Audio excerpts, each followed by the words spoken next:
Alright! At for today's video nga guys, ay dito nga tayo nagpunta sa may Tagaytay guys. At dito nga yan guys sa may Merben Tapsilugan. Nung mga nakaraan nga kasi guys, after ng fellowship namin sa church, ay nagkayaan nga kami na dumaretso dito sa Tagaytay. At dito nga namin napili na pumunta sa may Merben Tapsilugan. At ayan, nakita nyo na naman si Alden guys. So guys, ito yung loob nila sa may Merben Tapsilugan. Kung mapapansin nyo guys walang katao-tao ng panahon na yan kasi guys yan ay madaling araw na, siguro around 2 AM na yan guys. So ayun na nga guys, madaling araw na nga, ay food trip pa rin ang hanap namin. So ayun nga guys, medyo late na nga rin yung tapos ng aming fellowship, tapos biglaan lang to na nagkayan. At ayan, kasama natin yung ating mga kapatid sa pananampalataya na napakasisipag mag-serve sa Lord. So ayan guys, shout out po sa inyo. Alright, so ayun na nga guys, ito nga pala yung menu dito sa Merben. So marami pala silang pagkain dito guys, so marami kayong pagpipilian. Mostly Filipino food ang mga sinuserve nila dito guys. So ang daming choices guys pag pumunta kayo dito. Meron silang mga food, drinks, may mga dessert, may mga coffee din sila dito. At syempre ang in-order natin ay kape para syempre magdadrive pa tayo.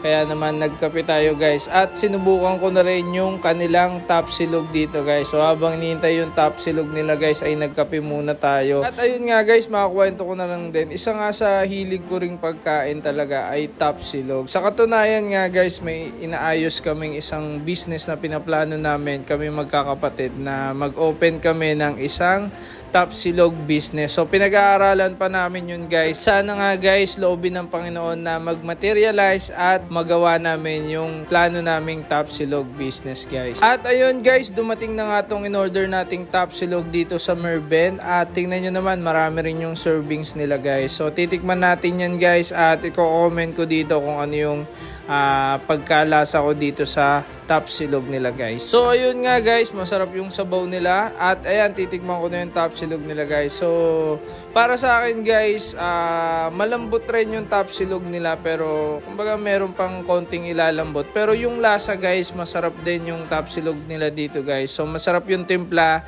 ng tapsilog nila. At yung kanin din guys, yung sinangag nila dito, talagang lasang-lasa mo yung garlic sa kanilang sinangag. So masarap yung sinangag nila, masarap din yung tapa nila guys. Kaya panalong combination, match na match talaga ang tapa at sinangag. So yun guys, ganun lang talaga ako mag food review. Simple lang, di ko napapabain. Salamat sa panonood nyo sa aming video. Alright!